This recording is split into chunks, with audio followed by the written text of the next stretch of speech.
చక్రరామూర్తి గంజాయి నమ్మే సన్యాసివి, పేదల బ్రతుకుల పేకటాడి జూదగాడి, అమాయక మాంసములతో వ్యాపారం చేసే కసాయివాడి, దొంగల నాయకుడివి, దోపిడి వారసుడివి నువ్వే నన్ను.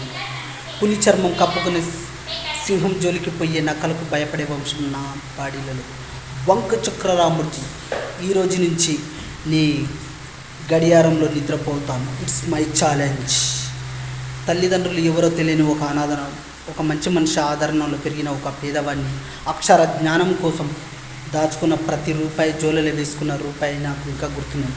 నేను చదివిన ఈ ఐఏఎస్ ఐపీఎస్ ఈ పేదవాడి బ్రతుకుల కోసం పాటుపడి, ఎక్కడ బాబా చిన్నతనంలో నీకు నిద్రపోవడానికి ఒక కథ చెప్పేవాడు గుర్తుందా? ఈ కొండవేళ్ళ తెల్ల గుర్రం మీద నల్లని గుర్రం బట్టలు వేసుకొని, మెడలో ఎర్రని రుమాల కట్టుకొని, ఎక్కడ అన్యాయం జరిగితే అక్కడ ఒక దొంగ